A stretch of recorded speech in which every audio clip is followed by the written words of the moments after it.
আসসালামু আলাইকুম। সবাইকে শুভেচ্ছা জানাচ্ছি মাসুম মাহবুব। প্রিয় দর্শক, পৃথিবীর যেই প্রান্ত থেকে যারা দেখছেন সবার জন্য আমার শুভকামনা। আপনারা কি দেখতে এবং শুনতে পাচ্ছেন স্পষ্ট? আমাকে একটু কমেন্ট করে জানাবেন। বেশ কিছু গুরুত্বপূর্ণ খবর আছে আজকের লাইভ সেশনে। প্রথম গুরুত্বপূর্ণ খবরটি হলো ইরানের গ্যাস ফিল্ডে হামলার প্রতিশোধ হিসেবে মধ্যপ্রাচ্যের আরব, কাতার, আরব আমিরাত এবং নেতা সাহেবের দেশটিকে ব্যাপক অ্যাটাক করেছে ইরান এবং এই অ্যাটাকে সেই দেশগুলোর জ্বালানি ফিল্ডগুলো এখনো জ্বলছে। দ্বিতীয় গুরুত্বপূর্ণ খবর হলো ইরান এবার আবার নতুন করে ওয়ার্নিং দিয়েছে শত্রু রাষ্ট্রগুলোকে এবং বলেছে নিজে যদি শেষ হয়ে যায় সবাইকে নিয়ে শেষ হব। দর্শক, তার পরের গুরুত্বপূর্ণ খবরটি হলো আগামী ২৪ ঘন্টার মধ্যে ইরানের এম্বাসি বন্ধ করে ফেরত দিতে বলেছে কাতার। পাশাপাশি সৌদির সাথে ইরানের একটা গোপন সমঝোতার কথা উঠে আসছে, সেটা কতদূর?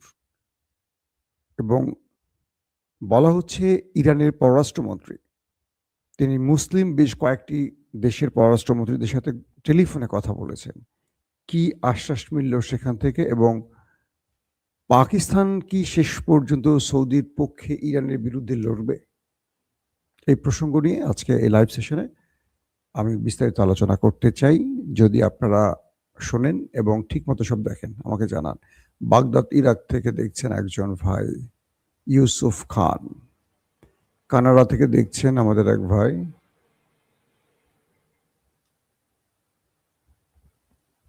সাউন্ড ঠিক নেই ভাই, কে বলছেন ভাই? সাউন্ড কি ঠিক নাই? চট্টগ্রাম থেকে দেখছেন, আচ্ছা সাউন্ড কি ঠিক আছে? আপনি একটু আমাকে কমেন্ট করলেন তো। একজন বলছেন সাউন্ড ঠিক নেই, শুনতে পাচ্ছি শেওড়াপাড়া থেকে আজিজ ভাই, যশোর থেকে, কুয়েত থেকে, কক্সবাজার থেকে। সাউন্ড ঠিক আছে ভাই? আমি কি তাহলে আগাবো সামনের দিকে? ওকে। প্রথম কথা হলো যে ইরানের যে গ্যাস ফিল্ডে আমেরিকা এবং ইসরায়েল অ্যাটাক করলো, এর আগে কিন্তু ইরান বলেছিল যে ইরানের যেখানে হামলা হবে ইরান তার শত্রু ঠিক সেখানে হামলা করবে। চোখের বদলে চোখ, নাকের বদলে নাক, কানের বদলে কান।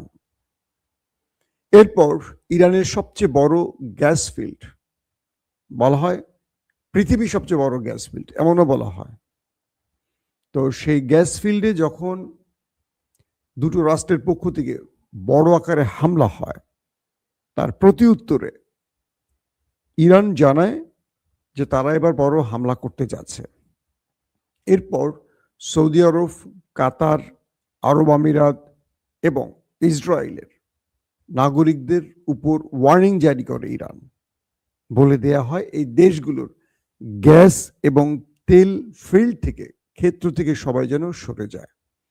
সৌদি আরব, আরব আমিরাত, কাতার এবং ইসরায়েল, এদের প্রত্যেকটি দেশের নাগরিকদেরকে ইরান ওয়ার্নিং দিয়ে বলে যে আপনারা এই গ্যাস ফিল্ড থেকে, তেল ফিল্ড থেকে দূরত্ব বজায় রাখুন এবং আশেপাশের কোনো অবকাঠামোতে কেউ অবস্থান করবেন না, ইরান সেখানে আক্রমণে যাবে। এরপর আমরা দেখলাম যে সেখানে মানে আরব আমিরাতে, সৌদি আরবে এবং কাতারে বড় আকারে আক্রমণ করে ইরান। তারপর আমরা দেখলাম যে শুধু এই তিনটি দেশ নয়, পাশাপাশি আমরা দেখলাম নেতা সাহেবের বাড়িতেও বড় রকম আক্রমণ করে ইরান।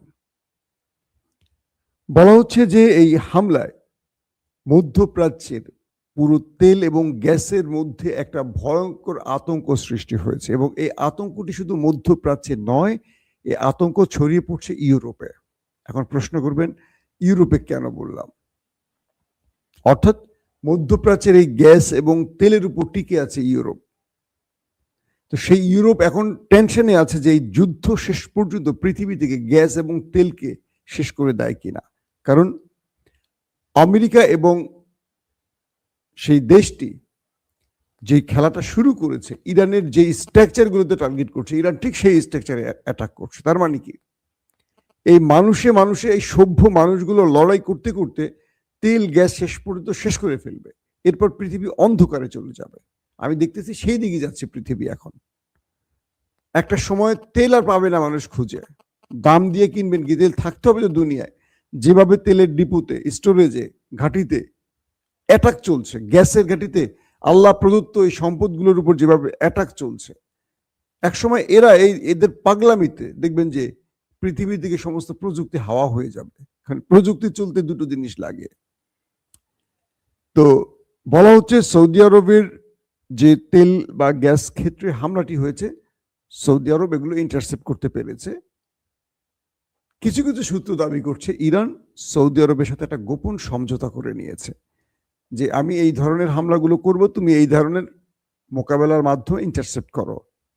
এরকম কিছু তথ্য আসছে যে সৌদি আরব এবং ইরানের মধ্যে একটি গোপন সমঝোতা আছে। এজন্য সৌদি আরব যত কিছুই বলবে ততটা লড়বে না। কারণ সৌদি আরবের সাথে একটা এগ্রিমেন্ট আছে পাকিস্তানের। এই যুদ্ধে পাকিস্তান জড়িয়ে পড়বে ইরানের বিরুদ্ধে। কারণ সৌদিতে হামলা মানে পাকিস্তানে হামলা, পাকিস্তানে হামলা মানে সৌদিতে হামলা। যদিও পাকিস্তানে হামলা হলে সৌদি আরব আসবে না, হয়তো টাকা দেবে, তাদের টাকা আছে। আর যেহেতু বলদের জাতি পাকিস্তান, তারা চলে আসবে।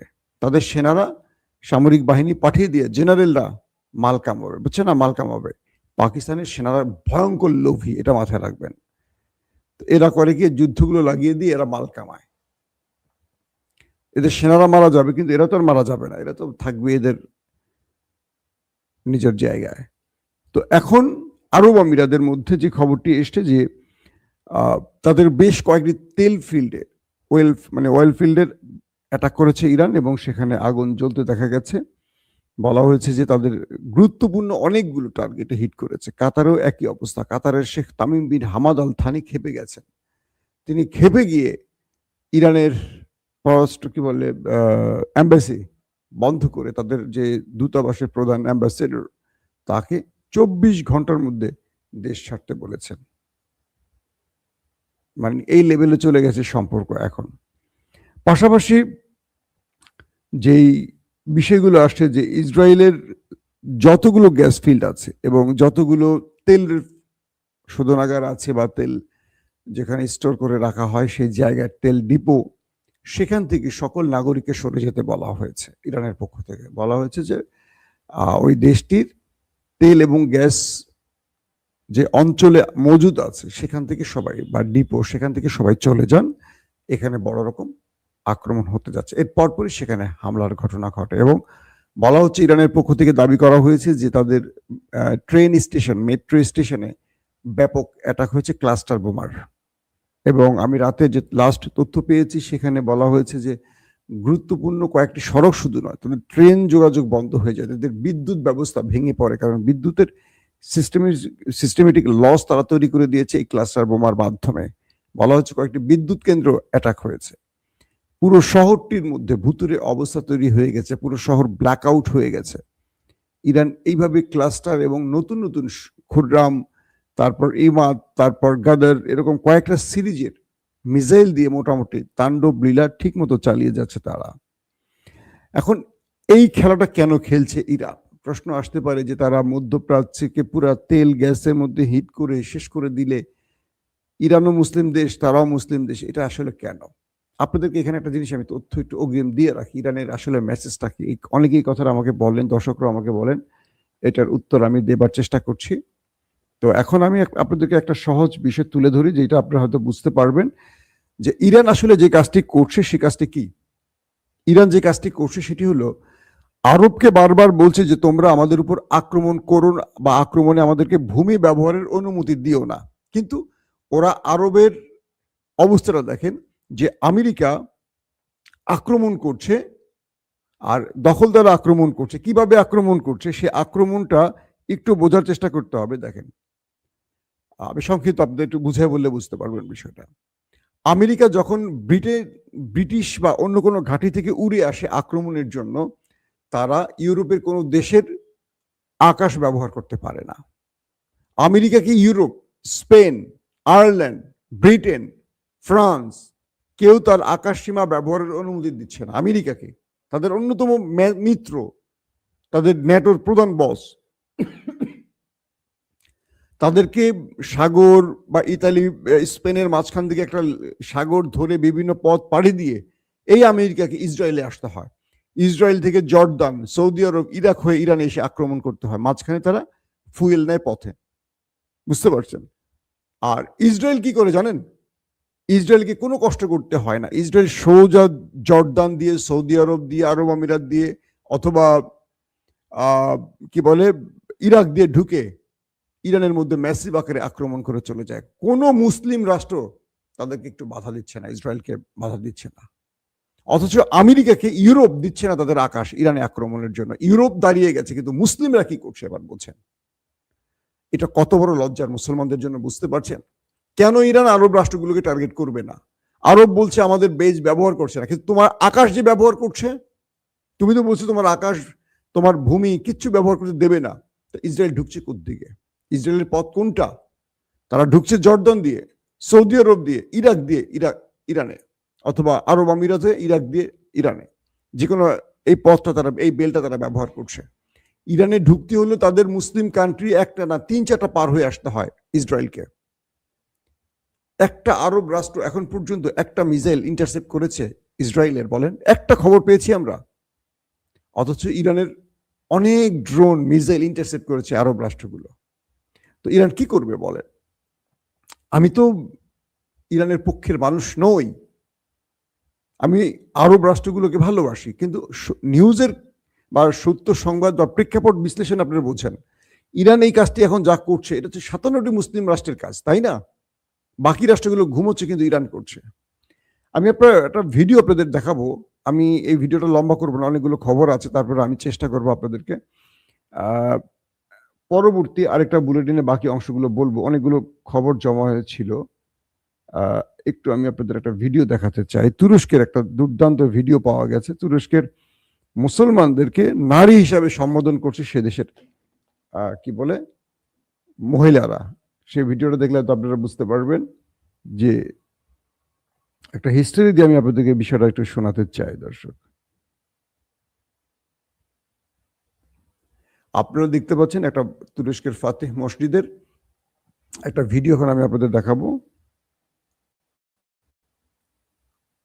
একটা সেকেন্ড, ভিডিওটা একটু আমার সিস্টেমে নিয়ে আসি দর্শক।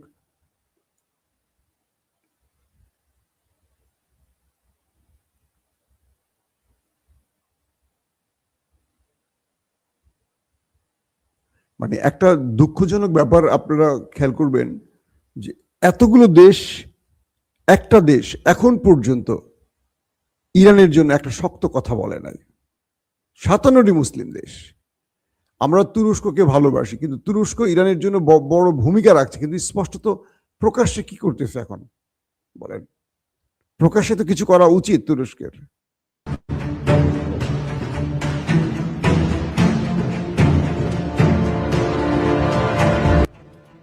এই ভিডিওটার মধ্যে আপনারা কি দেখতে পাচ্ছেন? তুরস্কের একটি বড় মসজিদ, ফাতে মসজিদের নারীরা তাদের হিজাব খুলে পুরুষের গায়ে মারছে। দেখতে পাচ্ছেন আপনারা নামাজের মধ্যে। কারণ এই তুরস্কের নারীরা বলছে পুরুষদেরকে, তোমরা শাড়ি চুরি, আমরা বাংলাদেশে বলি না যে তুই শাড়ি চুরি পরে থাক, অপমান করার জন্য। ঠিক এরা হিজাব খুলে তাদের পুরুষকে বলছে তোমরা হিজাব পরে বসে থাকো। আর অন্যদিকে ইরানকে এভাবে শেষ করে দিচ্ছে মেরে। দেখছেন আপনারা ফুটেজ, নারীরা উপর থেকে হিজাব ছুঁড়ে ছুঁড়ে মারছে পুরুষদেরকে লজ্জা দেওয়ার জন্য। এই পুরুষরা কবে লজ্জা পাবে আল্লাহ ভালো জানে। একটা ঘটনা বলি আপনাদেরকে। এই নারীদের ইসলামে অনেক বড় বড় ভূমিকা আছে। রাসূল করিম সাল্লাল্লাহু আলাইহি সাল্লামের ফুফু সাফিয়া বিনতে আব্দুল মুত্তালিব খন্দকের যুদ্ধের দিকে, মেবি খন্দকের যুদ্ধই হবে, তো নারীদের উপর ইহুদিদের বড় হামলা হতে পারে ভেবে তাদেরকে দুর্গের মধ্যে রেখে এই যুদ্ধে আসতো পুরুষেরা, দুর্গে রাখতো নারীদেরকে। তো একজন ইহুদি গোয়েন্দা, তিনি ওই নারীদের অবস্থানটা জানার জন্য সেখানে এসে পায়চারি করছিল। তো সেখানে নারীদের মধ্যে খুব বিশেষ সংখ্যা পুরুষ ছিল না, দু একজন কবি অথবা দু একজন অসুস্থ পুরুষ ছিল এরকম। তো নারীরা সেই পুরুষদেরকে বলছে, তোমরা আমাদেরকে বাঁচানোর জন্য যাও, ওই যে একজন ইহুদি গোয়েন্দা আমাদের খুঁজছে আমাদেরকে হত্যার জন্য বা কিছু অন্য কিছুর জন্য। কোন একটা পুরুষ তখন এগিয়ে আসার সাহস করেনি। তখন সাফিয়া বিনতে আব্দুল মুত্তালিব, রাসূল করিম সাল্লাল্লাহু আলাইহি সাল্লামের ফুফু, তিনি একটি হাতে লাঠি নিয়ে বেরিয়ে আসলেন এবং সেই গোয়েন্দাকে পিটিয়ে সেখানেই শেষ করে দিলেন। ইসলামের নারীদের অনেক বিশাল, হযরত সুমাইয়ার আমরা হিস্টরি জানি, কিন্তু আজকে দুঃখের সাথে বলতে হয় এই লড়াইটা শেষ হওয়ার পর, ইরান শেষ হওয়ার পর এই লড়াইটা তুরস্কে চলে যাবে, এই লড়াইটা পাকিস্তানে আসবে, গ্রেটার ইসরায়েল তৈরিতে সবাই মুভ করবে, আর কেউ কারোর জন্য আসবে না। তখন সৌদি আরব বলবে, কেউ আছো বাঁচাও, ওয়াইসি আসো, তো সবাই বলবে তুমি কি ইরানকে বাঁচাইছিলা, তোমার লজ্জা করে না সাহায্য চাও? তুরস্ককে বলবে, তুরস্কের এরদোয়ানকে বলবে, এরদোয়ান যখন ধোলাই শুরু করবে ইসরায়েল আমেরিকা, নেটো আসবে না ইসরায়েলের জন্য, তুরস্কের জন্য নেটো কখনো আসবে না। তখন এরদোয়ান ডাকবে মুসলিম বিশ্বকে, কেউ আসবে না।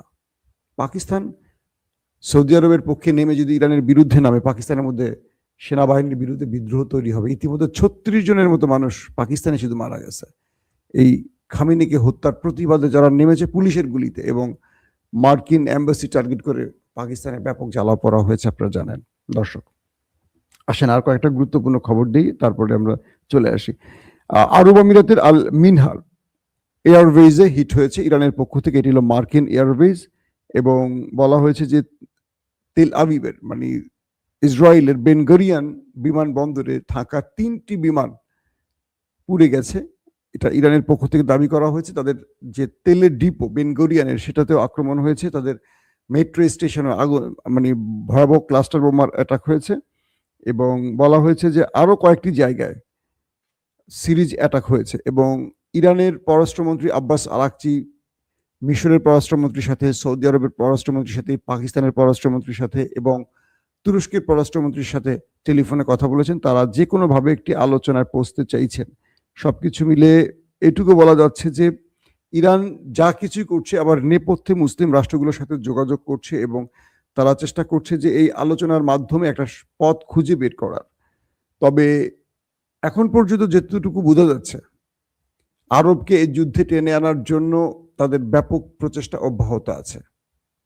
দর্শক বিদায় নিচ্ছি আজকের মতো। আজ রাতে আমরা চেষ্টা করব ইফতারের আগে কিংবা ইফতারের পরে আবারও হাজির হতে। তখন আপনাদেরকে আরো বেশ কিছু গুরুত্বপূর্ণ খবর দেব। যে খবরগুলো এখন মিস করেছি আমরা চেষ্টা করব পরবর্তী খবর আপনাদের জানাতে। আল্লাহ হাফেজ।